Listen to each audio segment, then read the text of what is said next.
Hai, saya Ashraf daripada channel YouTube Macam Mana. Macam mana? Banyak benda kita selalu tanya diri kita tanya orang, kita tanya kawan-kawan, macam mana tu, macam mana ni. Jadi di channel YouTube Macam Mana, kita akan tunjukkan banyak benda you boleh buat di rumah dan kita akan tunjuk you macam mana. Jadi hari ni kita nak tengok macam mana kita nak tanam rock melon di balcony. Jom kita tengok.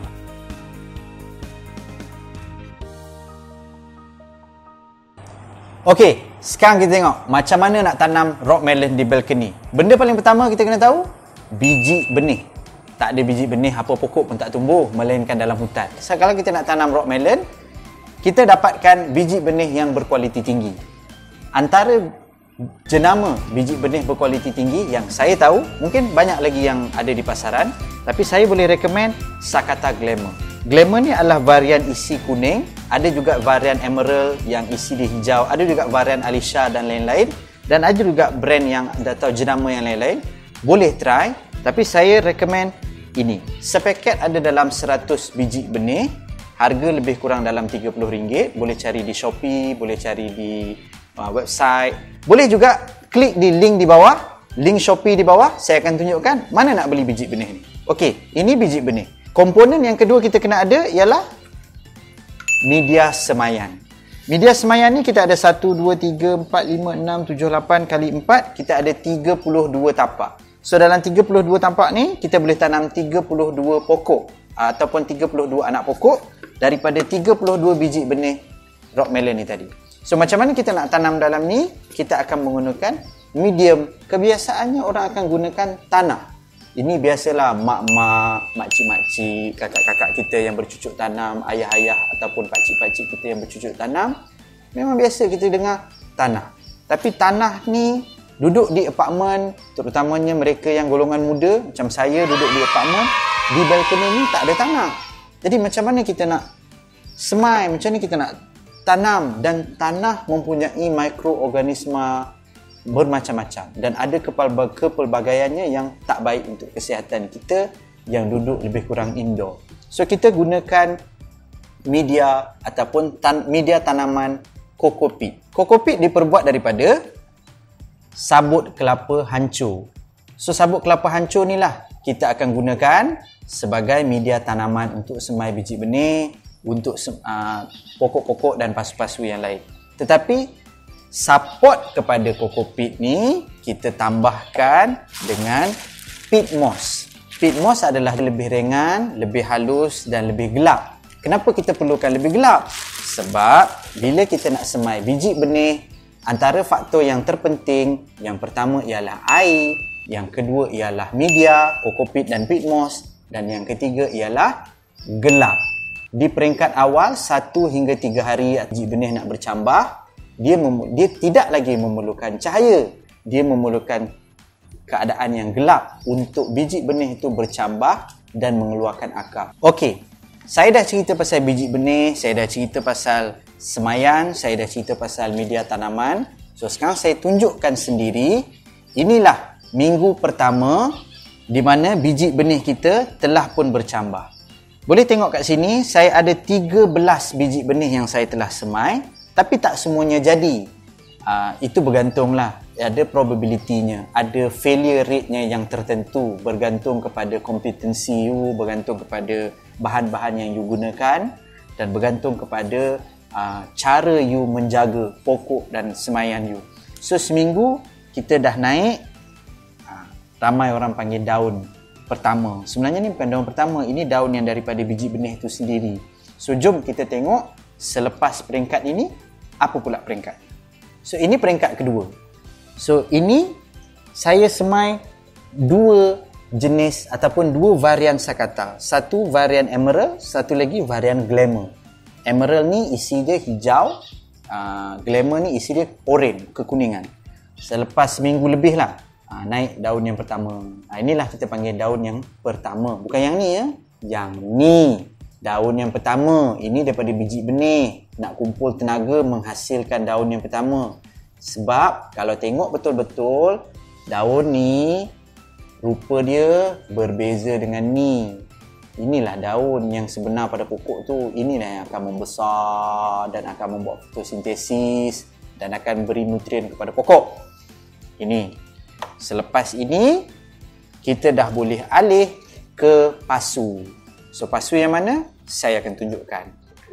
Okey, sekarang kita tengok bila anak pokok tu dah cukup matang untuk kita alih, kita boleh alih ke dalam pasu hidroponik macam ni. Ini contoh yang saya buat lah. Pasu hidroponik ni, apa bagus pasu hidroponik ni, kita tak payah siram. Sebab apa? Air akan bertakung dalam ni. Kita akan letakkan kita punya kokopit ni tadi kat bahagian ni, penuhkan. Sebelum kita penuhkan bahagian ni, kita isi kokopit tu dalam cup ni. Sebab daripada cup ni lah, kokopit tu akan menyerap air daripada bawah, serap masuk ke dalam media dan seterusnya kepada akar pokok dan memberikan nutrien kepada pokok. Seperti di sini. Air di bawah, serap masuk ke dalam media, kemudian diserap ke pokok. Jadi, apa air yang dicampur ke dalam ni adalah air dan baja. So, saya akan tunjukkan baja apa saya pakai. Okey, tadi kita dah tengok pasu. Sekarang kita tengok campuran air dan baja di dalam pasu. 4 ke 5 liter air dicampur dengan 10 ml baja AB. Contoh baja AB. Ini contoh baja A, baja B. So, ini adalah asas baja saya. Apa-apa pun saya gunakan baja AB. Ramai yang akan bertanya, baja AB ni organik ke? Kimia ke? Okey. Bab baja organik dan kimia, kita akan kongsikan dalam video yang akan datang. Jangan lupa nanti tengok apa beza baja kimia versus baja organik. Tapi sebenarnya, bila pokok tu dah mula membesar, kita memerlukan tambahan baja. Antara baja yang kita ada, baja CDE. Tadi kita dah tengok AB. Ini pula baja CDE. Baja CDE ni, C pada peringkat untuk besarkan buah dan batang. Baja D pada peringkat untuk besarkan buah. Baja E pula pada peringkat akhir untuk maniskan buah. So, macam mana kita sukat baja-baja ni tadi? Kita bancuh kat dalam ni, kita sukat 4 ke 5 liter air dicampur dengan 10 ml baja AB tu tadi. Kita boleh measure dalam cup macam ni. Biasa kalau kita beli ubat ataupun kita sakit tak sihat kan, masuk klinik, doktor bagi ubat, minum 10 ml satu hari, 3 kali sehari. Inilah cup yang dibagi ni. Kalau tak ada, boleh beli di Shopee lah. Saya akan tunjukkan semua link di bawah. Link mana nak beli pasu, mana nak beli baja AB, mana nak beli baja CDE, mana nak beli cawan ubat. Semua saya akan tunjuk. Dan kalau rasa nak ukur lebih tepat, 4 liter, 4-5 liter air, 10 ml baja AB, berapa kepekatannya? Itulah kita memerlukan EC meter ataupun Electrical Conductivity Meter yang akan mengukur tahap kepekatan baja kita yang dicampur di dalam pasu ini tadi. Okey, apakah yang kita akan measure? Inilah dia. Microsiemen per centimeter adalah unit untuk measure kepekatan baja, yakni electrical conductivity ataupun kita panggil sebagai EC. Meter ni harga dia tak mahal. Ada semurah RM10, RM15, RM30. Jadi kalau sebagai beginner yang baru tanam, baru mula nak menanam dan skala menanam pun besar ni aja, berbelanjalah dengan kemudahan yang berpatutan. So kalau rasa skala you besar ni dan you baru belajar, belilah meter yang biasa-biasa je, RM10, RM15. Ya betul, lagi mahal meter tu lebih accurate, kualitinya lebih bagus. Tapi kita baru belajar, cukuplah meter murah-murah. So selain daripada tu, kita nak memberikan suplemen kepada pokok. Pokok memerlukan perkara asas. Cahaya matahari, air dan karbon dioksida. Ini 3 asas keperluan pokok. Selain daripada keperluan asas, dia perlukan suplemen ataupun vitamin-vitamin tambahan. Sebab tu kita sebagai manusia pun ada suplemen vitamin tambahan, betul tak? Sama juga macam pokok. Selain daripada cahaya matahari juga sebagai makanan utama pokok, kita juga bekalkan bahan-bahan ataupun khasiat-khasiat daripada rumpai laut. Kita menggunakan food grade hydrogen peroxide, natural insecticide ataupun kawalan serangga semula jadi, dan dicampur dengan ekstrak bawang putih dalam satu semburan sekali seminggu. Ini untuk mengelakkan serangga-serangga perosak dan juga mengelakkan pokok daripada terkena penyakit seperti nematod. Dan selain daripada itu, saya juga menggunakan Kitosan Plus. Apa unsur-unsur yang diperlukan oleh pokok selain daripada 3 yang saya sebut tadi? Ada 16 unsur. Apakah itu? Saya akan kongsikan dalam video yang akan datang. Nitrogen, fosforus, potasium, boron, magnesium, kalsium. Lebih menarik dan lebih bagus kita tahu.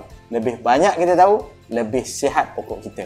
So, saya dah cerita rawatan-rawatan semburan. Selain daripada itu, saya juga ada serbuk Trichoderma dan serbuk Bacillus subtilis. Ini juga adalah khasiat tambahan yang saya berikan kepada pokok-pokok saya dalam bentuk semburan ataupun kita panggil folia. Tadi baja AB je. Kenapa dia macam-macam? Kan? Okey, sebenarnya macam ni. Kalau kita tanam pokok kita di semula jadi, tanah kita tu, tanah bukan kokopit, tanah kita tu mengandungi uraian pelbagai unsur ataupun Englishnya kita panggil trace element. Melayu dia panggil unsur, saya lupa lah trace bahasa Melayu cakap apa. Trace element ni lah yang mengandungi unsur-unsur yang datang daripada alam semula jadi. Tapi di kebun balkoni, kita tak boleh nak replicate unsur itu tadi. So, sebab itulah unsur itu perlu diberikan secara artificial daripada bahan-bahan yang kita ada. Selain pada bahan-bahan ni, ada lagi bahan-bahan lain. Tetapi untuk skala kebun balkoni, cukuplah ini sahaja. Kita dah tengok semayan, kita dah tengok alih pokok, kita dah tengok membaja, kita dah tengok folia, kita dah tengok tambahan nutrien. Selain daripada tu, kita cuma kena tengok pokok kita rupa macam mana, buah kita rupa macam mana, apa beza bunga jantan dan bunga betina, macam mana nak kenal bunga jantan, bunga betina, bunga jantan dengan bunga betina mana satu yang berbuah, dan macam mana kita nak tahu buah kita dah masak, macam mana kita nak tahu buah kita manis, macam mana kita nak tuai buah kita. So, semua tu kita akan tunjuk dalam video-video yang akan datang macam mana. Teruskan bersama kami. Jangan lupa subscribe. Bye!